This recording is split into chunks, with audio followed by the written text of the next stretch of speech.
Alright, welcome back to more fun-filled DIY old sailboat restoration. And as I alluded to in our last video, the pressure is on a little bit more now because we have been ever so gently given our marching orders. So the focus from here on in is to get the boat all sealed up and watertight so that we can continue the work outside and we won't have to worry about the elements, which in Britain happen fairly regularly. So first place I'm going to start is with the push pit, and I'm going to get that bedded back down, but whilst it's lying down I'm actually going to hit that with some polishing work, because despite the fact that it is made out of stainless steel, it's not stain proof steel, and over years of being on the water there is some surface corrosion and some wear and tear. It looks a bit grimy, and it's easy to get to it all now that it's lying down. So I'm going to blitz that first, shine it up, and then we're going to rebed it, reseal it, and then it's on to some deck hatches, companionway hatch, and a few other bits and pieces, which should hopefully get us 95% of the way there to being sealed up.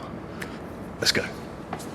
Alright, we have a lot of surface rust on this, so we're going to blitz that with a little bit of this and an awful lot of elbow grease, and then see if we can get her looking as snazzy as everything else is starting to look.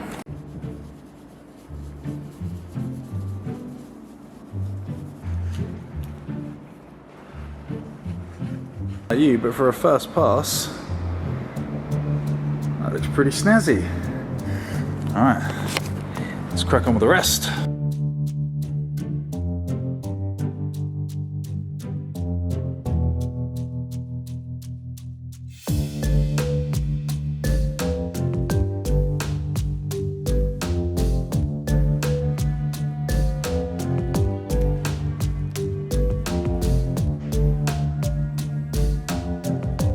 So you can see that we have a bit of surface corrosion there, even though this is stainless. As I say, it's stainless, not stain proof, that's what I'm told. And again, this is one of the stainless nuts. There's a bit of a pickle getting it off, but that is not fit for purpose. So we're going to clean it up, and yeah, I don't think it'd be too hard to improve upon that.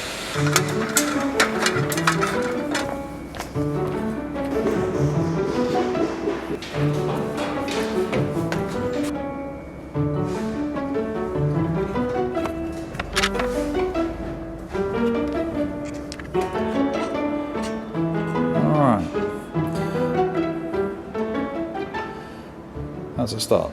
Now the problem is I've done so much work on the teak, some varnishing, metalwork and what have you, that I don't really want to get a wire brush on here spinning around and just throwing crap absolutely everywhere. So I either need to cover this whole area up, or I could take this push pit off and I could put it somewhere, but there's not really any room in here, and getting it on and off the boat at this height is going to be a bit of a palaver.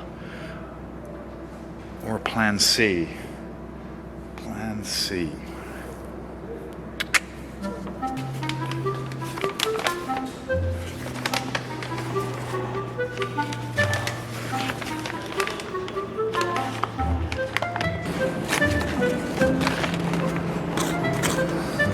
You know, that might actually work.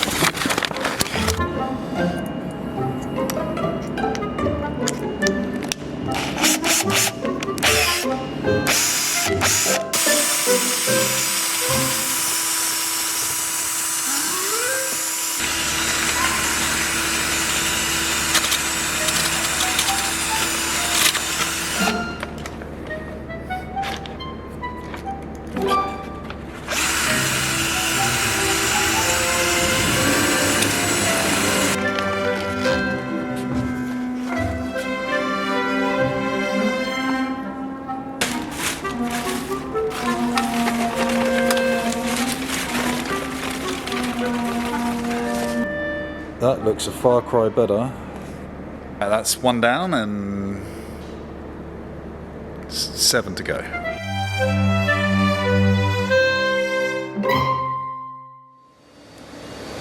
All looking much better than they were. Just a little bit more residual sealant on the undersides here of this push bit, so I'm going to get a little bit of acetone, get rid of that, just so that when we put some fresh Sikaflex down, there's nothing to disrupt that going off.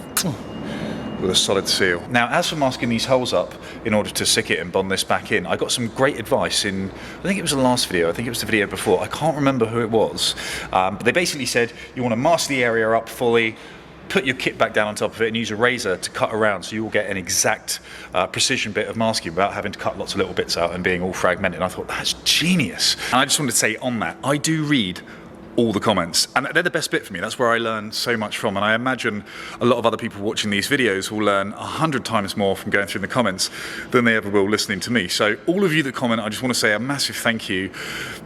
And I know I don't reply to the comments as often as I used to, but I do read them all. And I just wanted to put some context into that, and that's just that I'm doing this boat on my own, running the channel, getting out on some ventures from time to time on a second channel, and I do read the comments, and when I want to reply to all of them, it takes so long. And out of the precious little time I get to play with my little baby, he takes priority. I only get a couple of hours every day to play with him, and as much as I would love to reply, I just want you to know, I am there. I do read them all. I hear you, all of them. And as for the chap that gave me the advice about the masking tape, thank you. And I can't remember your name, but it's this guy here.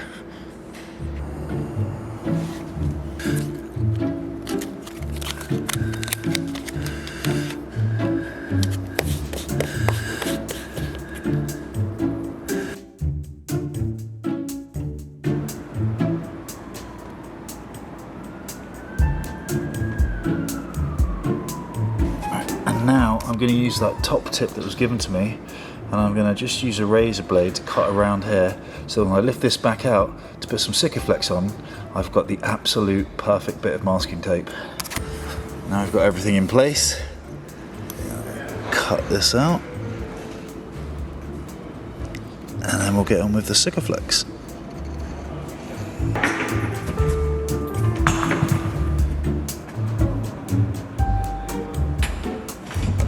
Let's get rid of this.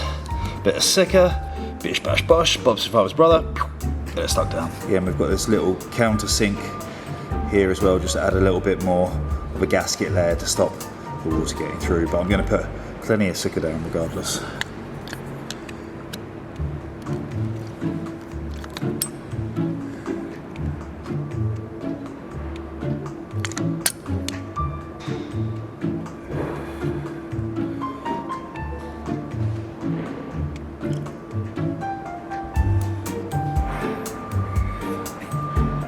Is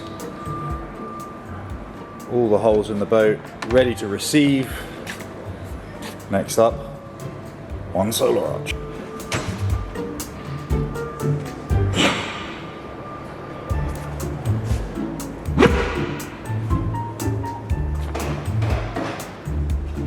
Alright, next thing I want to go down below. I just want to pinch those up until they're about half tight, because I don't want to squeeze out again all the squelch. Let that form a gasket, and then in a couple of days later I'll pinch them up all the way, trim off the outside, and then hopefully we'll have a nice watertight remounted solar arch.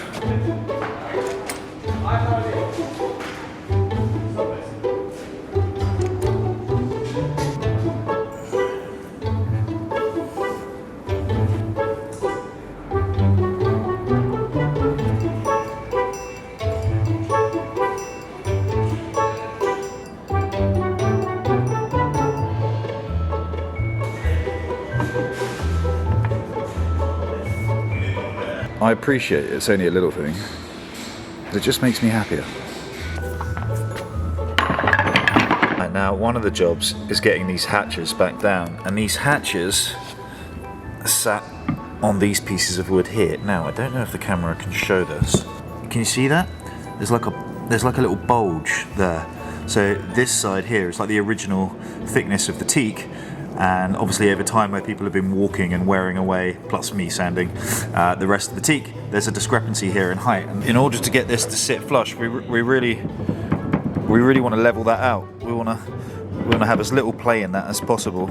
So I'm going to take the trusty belt sander over here, and we're going to try and get that all level, so we've got a nice flat surface that we can stick these down to. Get the hatches back on top, and then hopefully be one step closer to getting Cadoha weather tight once more.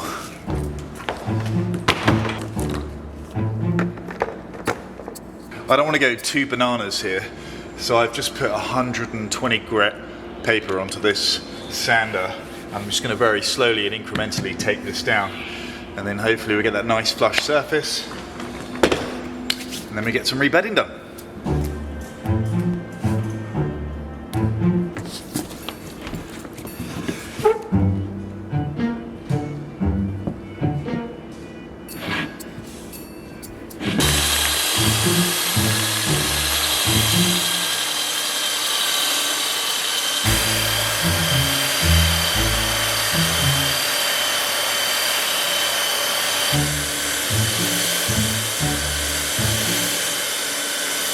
So that's the 120, it's very smooth. And the 80 grit, you can see it's just a slightly different coloration, slightly different texture. And so when I keep going down, down, down, down, down, hopefully we'll get to a point where I see that extend out and I think, right, I've hit the right level. I need to work carefully as well to make sure that I don't tilt the sander forwards or backwards. I need to try and maintain a nice, steady, gradual path down.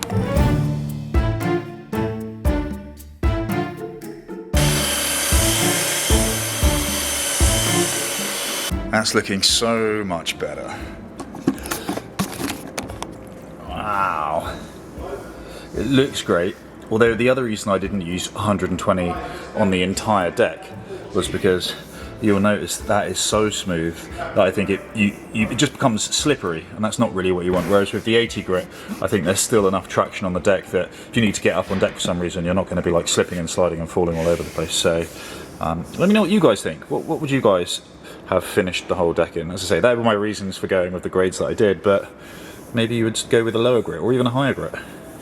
But yeah, that's looking good now. Alright, now having taken these old hatches off to do the deck, one of the things I've come to realise is that these are almost certainly not the original hatches. I mean, it's a 40-year-old boat which has been all the way around the world, hit by a tsunami, it's had a colourful life, and so it's fair to say that they probably would have been replaced once, maybe even twice, who knows. But some of the telltale signs that say these aren't the original hatches are just like where they're seated in, where they screw in. For example, in some areas the screws literally only just dig into the side of these frames. So we're taking the frames away, we're offering them up, measuring them up, we're adding some wood here, taking some wood away there in order to get them to sit properly, and then we can put a decent amount of sealant on and they will not leak. But first things first, the smaller hatches at least, I need to get them prepped, cleaned up, and then I'll show you what I'm talking about with these frames.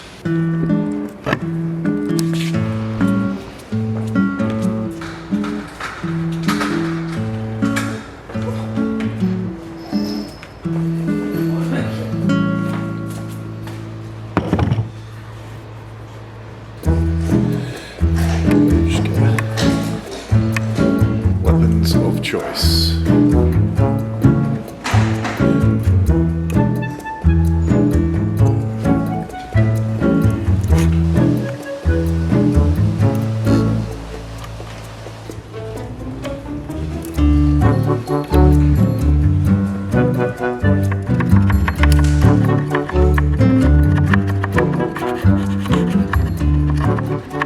I've broken the back, I've taken that old sealant off, now we've got all those little really annoying fiddly bits, so the residual bits, so a little bit of acetone, a bit of elbow grease, let's get it done.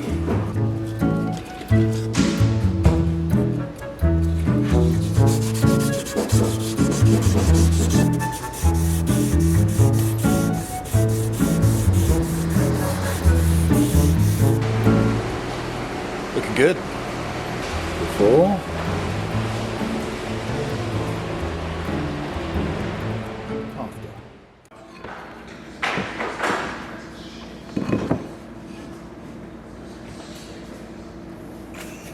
So one of the issues that we think we identified was the fact that some of these base plates were being drilled down and the screw was actually grabbing into the caulking itself rather than biting into wood. So over time, as that caulking gets old and starts to fail, we think that could have been somewhere where the water could have been trickling in between and maybe getting in that way, and yeah, B, just not holding as tight as it could. So as the boat is flexing, again, it was probably just coming loose and potentially giving more avenues for the wood to get in. So what we've actually done, or what Tom has done, is we've actually drilled out where those screws will be fixing into, and we've adhered wooden plugs into that spot, so hopefully that will be able to give the screw something to bite down into and stop any movement. That's what we've got going on here.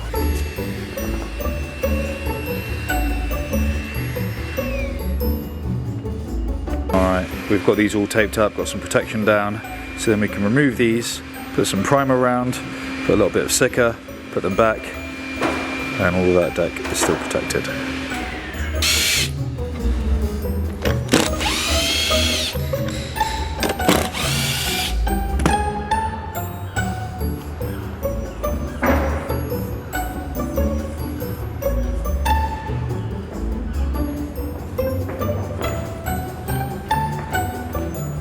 Now we wait.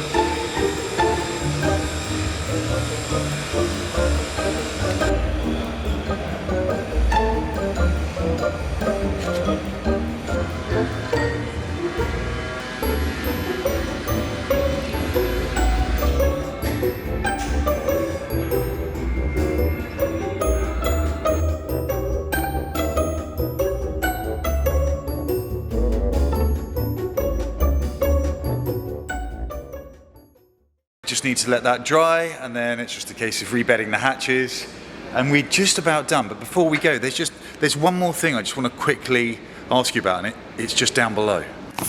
And that is this thing right here. Hello friends! So I took this off entirely so I could do the deck firstly, but secondly I was going to service it, and cunningly, firstly I managed to spill out all the oil inside it all over the deck, which was super annoying. But secondly, as I started probing into the windlass, some of the fixes inside seem to be just a little rounded off, and there's just a bit more involved here whilst I'm trying to tackle everything else, and I've decided to outsource this. So if any of you guys know a good low franz windlass technician in the Solent, Southampton area at all, jump in the comments and let me know, because I'm going to outsource this particular job while simultaneously trying to get the rest of the boat sealed up.